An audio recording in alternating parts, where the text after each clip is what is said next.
Please welcome John Legend.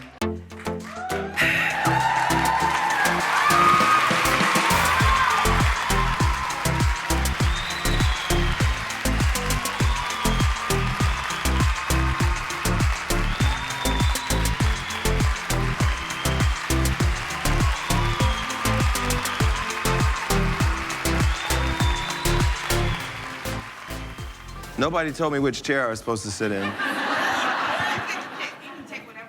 My left side is my good side, so I have made the executive decision to sit right here. First of all, I want to thank Sharon for sharing her story today.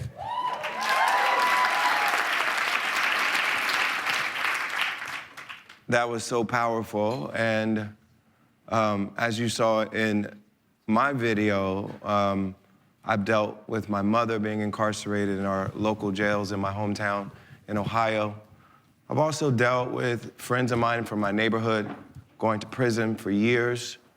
I've dealt with what it feels like for them to come out of prison, not know if they can get a job, not know if they can re-enter society.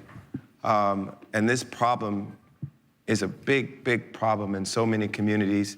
It ravishes so many communities, and it is something that we all have to deal with as a nation if we want to build a more loving society and community, because we can't continue to be the leading incarcerator in the world if we want to have a country that we want to be the greatest country in the world.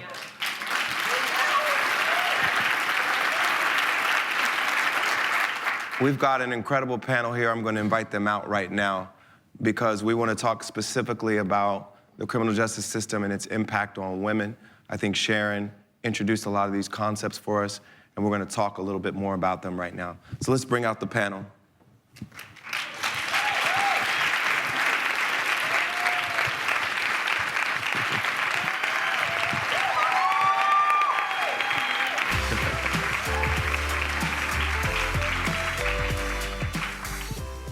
First of all, I'm going to have each of you introduce yourselves and tell us a little bit about what you do, and then we'll get into some questions that relate to this issue.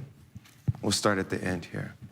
Well, it's an honor to be sitting here with you, Mr. Legend. This is a legend right here, more than name, right? This is someone who has been a pioneer using cultural influence to advance criminal justice reform, so thank you.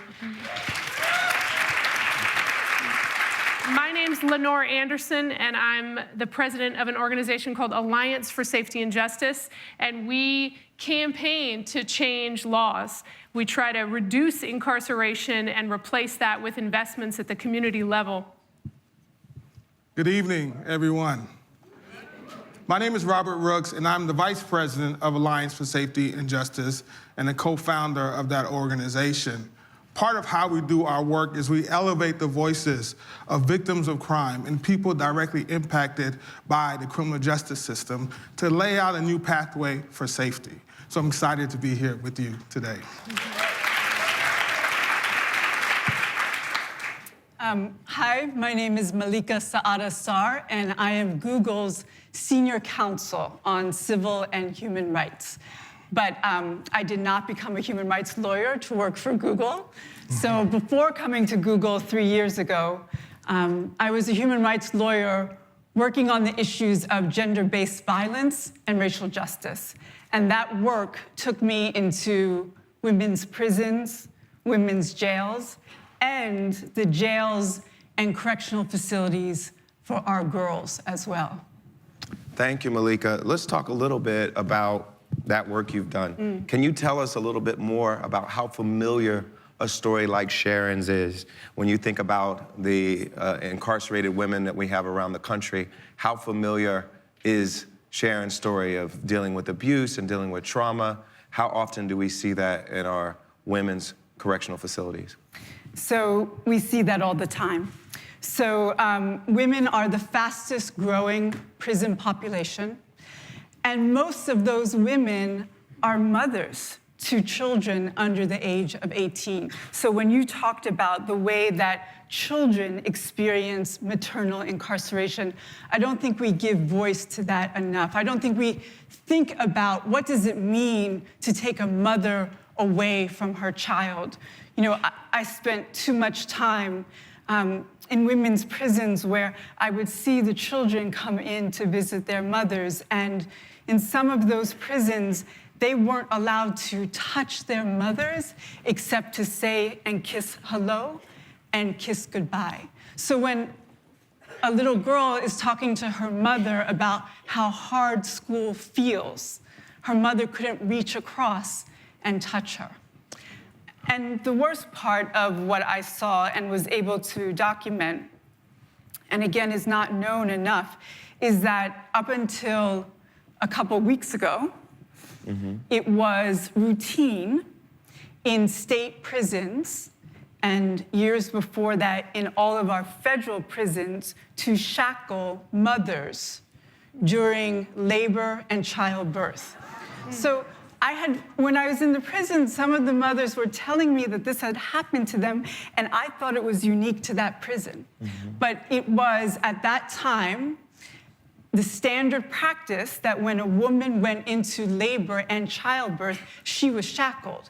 And so mothers told me stories of being shackled by the ankles, being shackled by the arms. Mothers told me of being belly shackled during transport, and that continued during the actual birth of their babies. We stopped that practice at the federal level in 2006.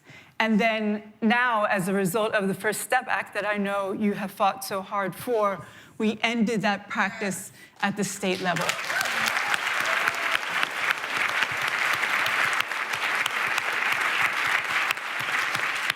And one more point about women, childbirth in prison. Have you witnessed some of the programs where they are allowed to keep the babies there for the first few months of life, and then what happens after that? So I have to also share with you that many of the women who told me their stories of being shackled shared with me that they would have had every part of their body shackled if they could have kept their baby afterwards. So those very few programs that we have where mothers are allowed to stay with their babies are precious programs, and we don't have enough of them, right? Instead, we take the babies away from mothers and we put them into kinship care or foster care. And what we know from the research is that babies, and all of us who are parents know this, that babies do better, right, when they're with their mothers, right? And this is not, what's important to emphasize here is that when we talk about the mothers behind bars, we're talking about women who are there for the most part because sexual abuse and untreated addiction, right? Yeah. But the unfortunate thing is that when the program ends and the babies turn 2 years old, they're taken away from their mothers. So that becomes re-traumatizing. Can you imagine? Can you imagine? This is America, folks. This is our country. And our leaders do this in our name with our tax dollars. So just think about that. This is America. Robert, there's a theme to the work you do, the most harmed and least helped. And you've been at this for more than 3 decades, and I understand it started by you questioning why are some communities under attack? And as a follow-up, how do we make those communities safe? So let's talk about that journey. Yeah, John, thank you for asking that question. You see, I in spirit, am a child of the 80s because that's where I experienced a community rapidly change in front of my eyes. In 1980, my community was vibrant. We had church picnics in the backyard. But in 1983, 1985, the community started to change. We saw the influx of crack cocaine and addiction throughout the community. And then in 1988, my own home was dealing with addiction. So I saw things up close and personal in the change of the community. But what happened next, John, wasn't help, wasn't partnership, wasn't treatment. It was police and tough on crime laws. And the result of that wasn't a better community or a safer community. In fact, the result of that was the perpetuating cycle of crime and violence continuing throughout the community. And I lost a lot of friends during that time period. I lost friends that I played on sports teams with, that I went to church with. And it was the day when I was sitting in the pews looking at my best friend of all life, the guy that taught me how to crease my jeans, the guy that encouraged me. And, you know, he encouraged me to talk to girls that, you know, I liked. And, but I was looking there and saw him in the casket. And he was taken away from us as a result of gun violence. His name was PJ. And it was that day that I committed myself to justice, that I was going to work to change the community and change how laws and policies impacted people like me and people like PJ. And so I did that. I became a community organizer, knocking on doors, talking to people about safety.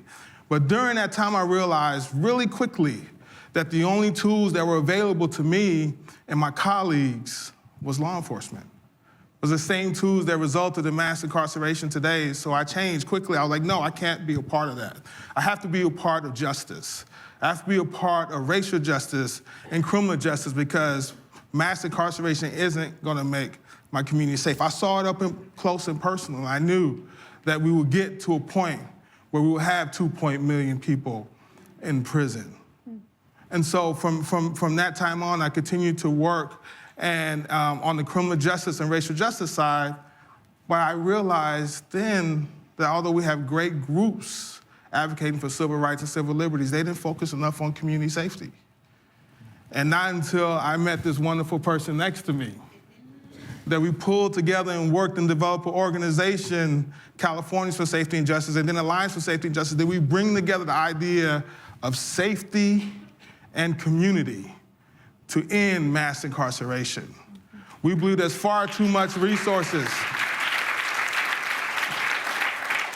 We believe there are far too many resources in the prison system, and those resources can be taken out of the system and invested in communities. Invest in the same type of communities that I came from, the same type of community that's dealing with addiction and dealing with harm and the cycle of violence. And that's what we've been working to do for the last 7 years. So, Lenore, let's talk about what safety means in this context, because what you're basically saying is reinvest these dollars that we spend locking people up. We spend a lot of money doing that around the country, the state budgets, the federal budget, local county jails. Talk about the kinds of investments that you encourage these governments to implement that would be better uses of the money. Absolutely. Well, you know, we're sitting in a state that has made a lot of change as it relates to this idea of replacing mass incarceration with new approaches to safety. And thanks to your leadership, we won a big campaign recently that did exactly that. Thanks to your leadership. We passed Proposition 47 here in California in 2014. And this was 4 years ago, and it was really something big that happened in California, right? This was thousands of people who were serving long sentences for low-level crime overnight became eligible for release.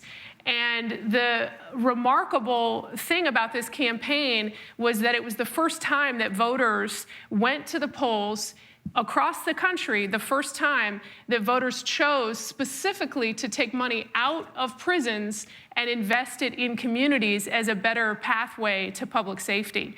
So this is a ballot initiative that took 6 low-level crimes, right?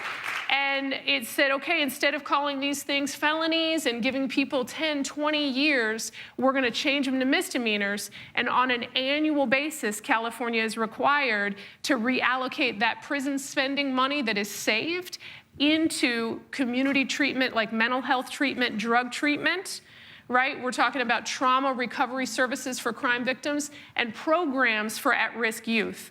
The solutions that we know work so much better than mass incarceration. And some of the people that have benefited from this, the stories kind of go on and on. There's over 1 million people in California who have old criminal records for these low-level crimes and are now eligible to get those records cleaned up. But on the night that Proposition 47 passed, it was people like Ingrid who were eligible for release. Ingrid is a young mother who was serving a 3-year prison sentence for petty shoplifting. Darren, he was serving 20 years for possession of 0.15 grams of drugs. That's less than the weight of a paperclip, right? So these are the thousands of people who were able to get out of prison as a result of Proposition 47. And that's just one, right? That's just one example of the kind of change we're seeing. I mean, California is really on the move. We had Proposition 57. This also gave people with very long sentences an opportunity to get rehabilitation and eligibility for release. And this kind of voter-enacted change, this is what's so exciting about the opportunities that we have right now, is voters are the ones saying, we don't want bloated prisons. We don't want crowded prisons. We want investments at the community level. And that's really given courage to our legislators. We've seen a lot more money given to local communities for rehabilitation and mental health treatment. And we're hoping that every other state is taking notice. Now, how do we make that sales pitch? You guys have successfully made that sales pitch. I've been part of that sales pitch. How do we successfully make that sales pitch to the voters and to legislators that for years we've been tough on crime and there was political incentive to say that we were tough on crime? How has that been reversed? How has that tide been reversed? How has that narrative changed where politicians and voters feel comfortable being more merciful? Well, it's interesting because Prop 47 was kind of the early and prominent example of what's now happening across the country. We're seeing unlikely allies across the political spectrum coming together to advance criminal justice reform. And it used to be on Criminal Justice Matters, you were either for public safety, which meant more prisons, or against safety if you wanted justice reform. And what we've seen through the campaigns that we work on across the country is that there's really an opportunity for a new conversation. And it's a conversation about what is the best pathway to safety. Right? You're not against public safety if you want justice reform. You're calling for a smarter approach. And that's what these campaigns have really built. Our work with crime survivors has been really remarkable in that regard. When we talk about how do we convince the public that we can reduce incarceration and get smart about public safety, crime survivor voices have been critical. I mean, we, to many people's surprise, many survivors are the first to tell you that investments at the community matter more than big prisons, right? The first to tell you that what we've been doing has failed. So we, in our campaigns, we pull crime survivor voices together with forward-thinking law enforcement, with faith leaders, business leaders, labor, build that coalition, and that's how we've been able to win these campaigns. And we have a long way to go. I mean, the United States spends $80 billion per year on prisons. $80 billion, right? Meanwhile, moms and dads are losing their children to overdose, to gun violence. Communities under siege have no support to stop the cycle of crime. We've got to be able to do better than this. Thank you. Now, Malika, we worked together with Google on a campaign called Love Letters. Tell us about that program, and then tell us why Google cares about these things and invests in these sorts of initiatives. So I do want to talk about Google and what we've done with Love Letters, but I can't be here on this panel in this city and also not raise up that we systematically incarcerate our girls too, that we incarcerate our girls because they have been victims of sexual violence. So the primary reason that we throw girls behind bars is because they run away, Why do they run away? They run away from abuse. So we tell women to run from abuse, but when girls run, we lock them up. And the other reason we incarcerate our girls is that these are the girls who get bought and sold for sex. And we arrest them for child prostitution. And I just spent a lot of time in detention centers for girls, where I met girls who had been subject to systematic commercial rape. And instead of being seen as victims and survivors of that rape, they were criminalized. Yeah. And so I think when we talk about successful campaigns and what it means to dismantle mass incarceration, we also have to ask, who are we criminalizing and for what? And why do you take a girl who's usually black or brown and lock her up when she's been sold to 10 different men at the age of 14 or 15 and call her a child prostitute as opposed to a survivor of child sexual abuse? Thank you.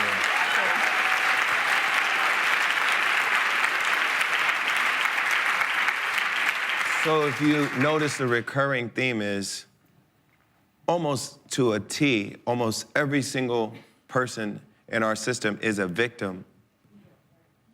We treat them like it's black and white. They're the perpetrator. They committed a crime that's in, we've got all these laws and codes. They broke one of them. But all these people are victims. And we're perpetuating their victimhood by putting them in prison. And then we exact that punishment on their families too, because they're separated from their families. And the cycle just keeps going and going. We've got to figure out a way to break that cycle. So can I mention what we're doing? And you can answer the love letters question too. So, at Google, we like to talk about ourselves as disruptors, and disruptors for good. And we are really thinking through how do we use our products and our platforms and our technologies to be able to disrupt the human costs of mass incarceration. So love letters was part of how we could do that, right? What does it look like to do digital storytelling of children who have been impacted by mass incarceration? So for Father's Day, we did digital love letters from children with incarcerated fathers, love letters to their fathers, and we put those love letters on our homepage, and we did it with John, and it was a beautiful opportunity to center the voices of those directly impacted. But we've also thought about how we must look internally to our own practices, right? So we banned the box. Sharon talked about how in so many job applications, there's that box that you have to put a check on if you've been arrested. Well, we banned that at Google. And we banned that for full-time employees.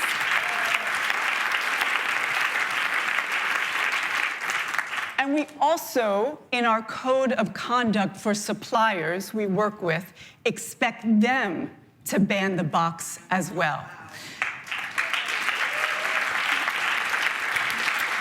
And then something that I'm really, really proud of is that we worked with the NGO communities, and we decided that the bail bond industry can no longer advertise on search because it is a predatory industry.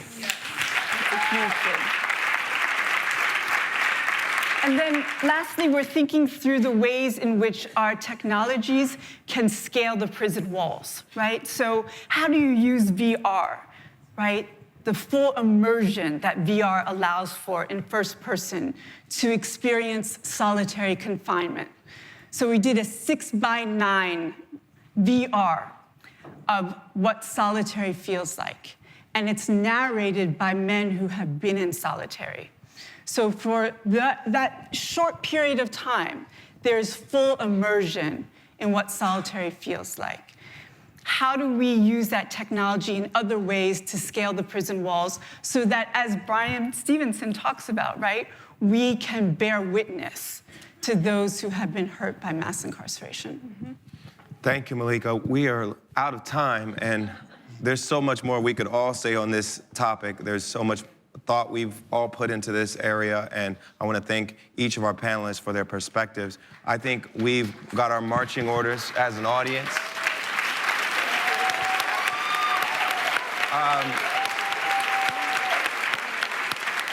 I think it's clear from all of these examples that political action is needed to end mass incarceration in America.